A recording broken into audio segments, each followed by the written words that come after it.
GST परिषद की 40वीं बैठक संपन्न। छोटी कंपनियों को जीएसटी रिटर्न में मिली राहत। राज्य में कोरोना संक्रमितों की संख्या 6096 हुई।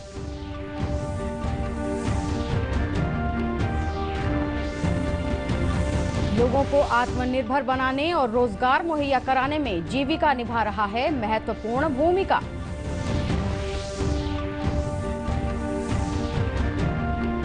और समाज से बाल श्रम समाप्त करने के लिए लोगों को किया जा रहा है जागरूक।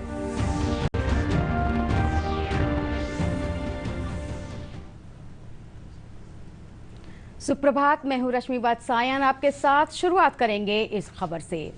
केंद्रीय वित्त मंत्री निर्मला सीतारमण ने नई दिल्ली में वीडियो कॉन्फ्रेंसिंग के माध्यम से जीएसटी परिषद की 40वीं बैठक में हिस्सा लिया। देशव्यापी लॉकडाउन के बाद हुई इस बैठक में राज्यों के वित्त मंत्रियों के साथ कई महत्वपूर्ण मुद्दों पर चर्चा की गई। बैठक के बाद संवाददाताओं को संबोधित करते हुए वित्त मंत्री ने बताया कि छोटी कंपनियों के लिए विलंब से जीएसटी रिटर्न दाखिल करने पर ब्याज को घटाकर आधा कर दिया गया है। उन्होंने बताया कि ऐसी कंपनियों को विलंब से जीएसटी फाइल करने पर 9% की दर से ब्याज देना होगा। For all those who have no tax liability but who have not filed their returns between July of 2017 and till January 2020, there won't be a late fee at all. The next one, the maximum late fee has been capped to 500 per return if there is tax liability. This reduced rate of late fee would apply for all the GSTR 3Bs. Those GSTR 3B returns which are getting furnished between 1st July 2020 to 30th September 2020.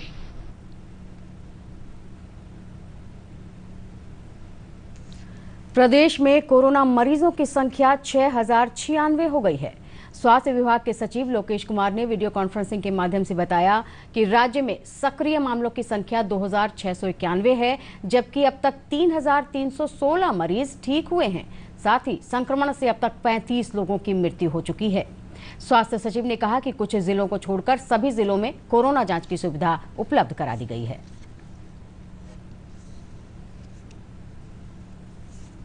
पिछले 24 घंटे में 230 लोग ठीक होकर अपने घर वापस गए। इस प्रकार कुल ठीक हुए व्यक्तियों की संख्या हो गई है 3316।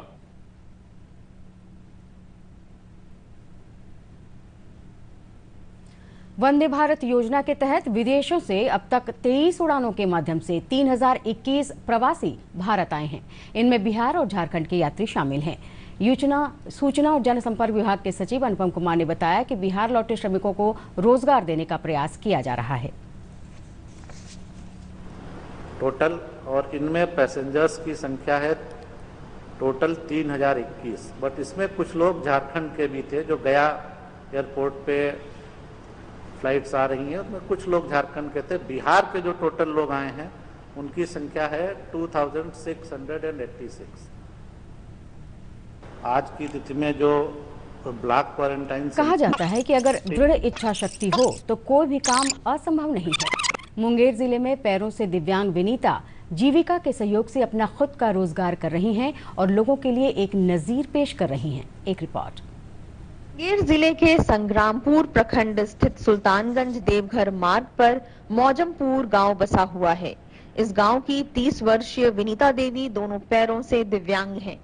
विनीता ने अपने हौसले को मजबूत रखते हुए अपना कारोबार शुरू किया, जिससे वो अपने परिवार का भरण पोषण कर रही हैं। वे उन दिव्यांग जनों के लिए मिसाल हैं जो अपने आप को बेबस और लाचार समझते हैं। विनीता की शादी 10 साल पहले दोनों पैरों से दिव्यांग बबलू मंडल से हुई। दिव्यांग दंपत्ति को 1 वर्ष की बेटी है। विनीता मौजमपुर में अपनी विधवा मां के साथ रहती हैं। कैसे विकलांग है, कैसे पेट भरेगा। मेरा पति भी विकलांग है, मेरा छोटा बच्चा हुआ है। अभी जीविका तरफ से सहायता मिला है, पेट भरा है सुबह शाम। तो पैसा कमा रहे हैं, तो पैसा भी जोग भी रहे हैं। विनीता ने बताया कि वे जीविका से 5 साल पहले जुड़ी। पिछले साल नवंबर में अपने घर के पास एक किराना की दुकान शुरू किया। जीविका के माध्यम से सतत जीविकोपार्जन योजना के तहत विनीता ने 20,000 रुपए की राशि कर्ज लिया था। इसके पहले किस्त के रूप में उसे 14,000 रुपए का किराना सामान उपलब्ध कराया गया। विनीता इस दुकान से प्रतिदिन लगभग 1,000 रुपए का सामान बेच लेती हैं। हालांकि लॉकडाउन के दौरान बिक्री थोड़ी कम हुई थी। जीविका के सतत जीविकोपार्जन योजना के तहत विनीता कुमारी की आर्थिक स्थिति को देखते हुए चयन किया गया था।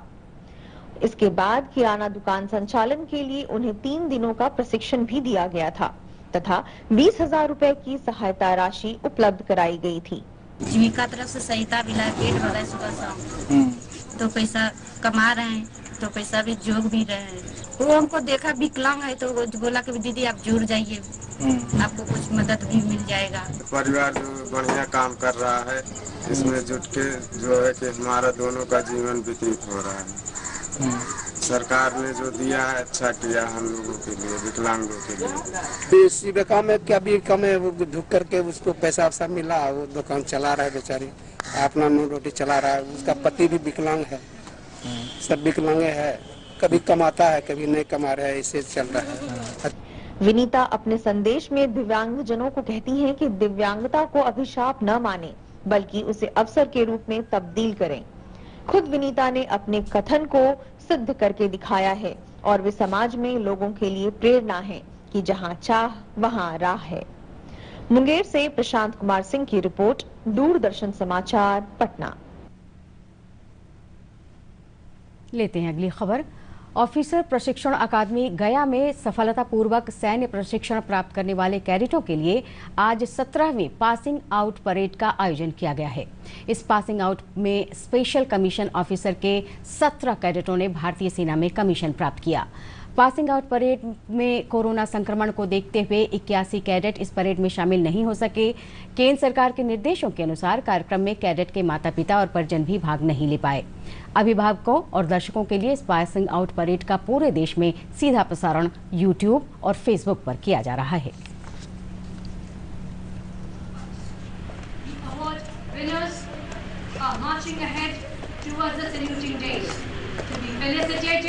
by the reviewing officer of the passing out parade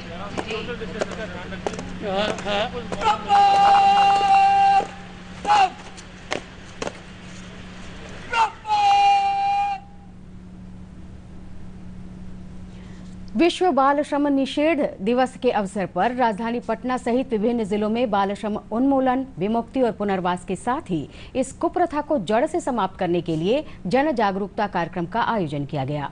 इसी कड़ी में मोतिहारी में चाइल्ड लाइन के द्वारा आयोजित जागरूकता कार्यक्रम में बाल श्रम निषेध संबंधी जागरूकता रथों को विभिन्न क्षेत्रों के लिए रवाना किया गया।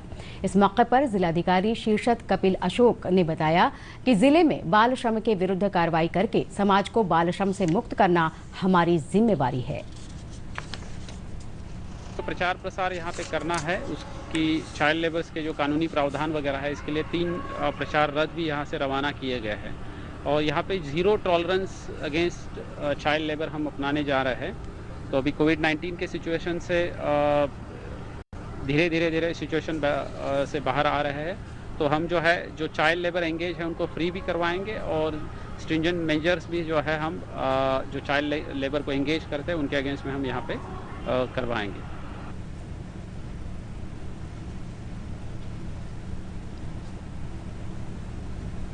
प्रधानमंत्री नरेंद्र मोदी के आपदा को अवसर में बदलने के आह्वान के बाद बिहार में ऐसे कई उद्योगों को बढ़ावा मिला है जिनमें कम लागत पर अधिक लोगों को रोजगार मिलता है और आत्मनिर्भरता को भी बढ़ावा मिलता है। ऐसा ही एक लघु उद्योग है ऐश ब्रिक, जो बिहार में तेजी से लोकप्रिय हो रहा है। बड़ी संख्या में बेरोजगार होकर दूसरे स्थानों से लौटे बिहार वासियों के लिए यह एक अवसर के रूप में उभरा है। देखिए ये रिपोर्ट।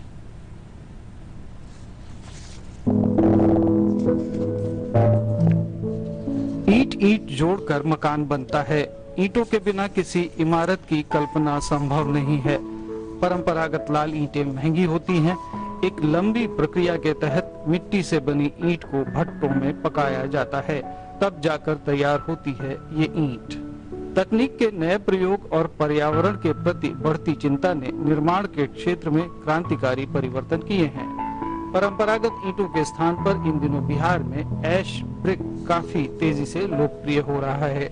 ये सस्ता है, मजबूत है और सबसे बड़ी बात, प्रदेश वापस लौटे मजदूरों के लिए रोजगार के एक बड़े साधन के रूप में उभरा है। थर्मल पावर प्लांट से निकली राख से बने ऐश ब्रिक की कीमत परंपरागत लाल ईंट से 20 से 30% तक कम होती है। बनाने में श्रम कम लगता है और मजबूती अधिक होती है। ये पूरी तरह से इको फ्रेंडली भी है। और ना ही तो इससे मतलब कोई कोयले की जरूरत है, ना ये किसी तरह का कोई मतलब इसमें जलाने का जरूरत नहीं है। फ्लाई ऐश 60 से 70%, 20 से 22% आपको मतलब सैंड और 8 से 10% सीमेंट, और यही इसका मिश्रण है। इस ऐश ब्रिक को बनाने में थोड़ी मात्रा में बालू और सीमेंट का इस्तेमाल होता है। इसे भट्टे में पकाया भी नहीं जाता, बल्कि मशीन से कंप्रेस करके इसका निर्माण किया जाता है। इस तरह पावर प्लांट से निकले फ्लाई ऐश की खपत भी हो जाती है। ऐश ब्रिक से निर्मित दीवारें जहां दिनों दिन मजबूत होती जाती हैं, वहीं कमरे के तापमान को भी ऐश ब्रिक से बनी दीवारें नियंत्रित रखती हैं। 3 महीने का ट्रेनिंग था और हमारा जो इंजीनियर है वही हमको सिखाए थे, और यहाँ पे हम करीब 3 साल से काम करते हैं।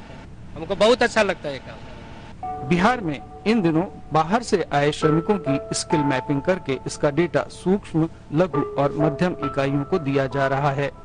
ऐश ब्रिक की बढ़ती मांग के कारण इस उद्योग में प्रवासी मजदूरों को काम मिलने में आसानी होगी, इस बात की संभावना से इनकार नहीं किया जा सकता।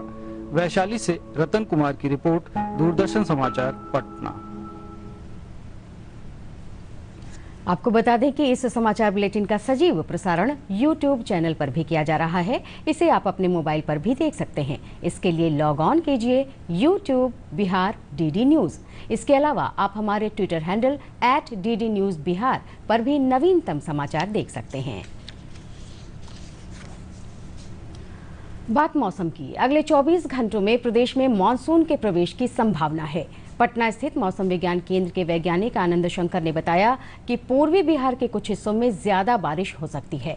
साथ ही राज्य के बाकी हिस्सों में सामान्य बारिश होने का अनुमान है। 40 घंटे में बिहार के कुछ भागों में मानसून ऑनसेट हो सकती है, तो ऐसी संभावना व्यक्त की जा रही है कि कल और परसों थोड़ा सा ईस्ट रीजन में, पूर्वी बिहार में थोड़ा ज़्यादा बारिश होगी और सब्सिक्वेंटली रिमेनिंग पार्ट्स में रेन कवर होगी। और बुलेटिन के अंत में मुख्य समाचारों को एक बार फिर से जान लेते हैं।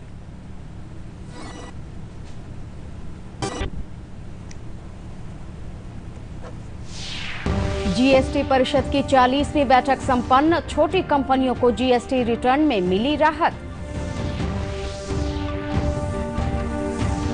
राज्य में कोरोना संक्रमितों की संख्या 6096 हुई।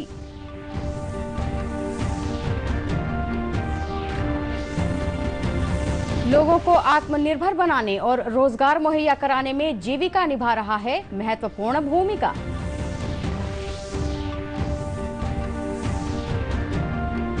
और समाज से बाल श्रम समाप्त करने के लिए लोगों को किया जा रहा है जागरूक।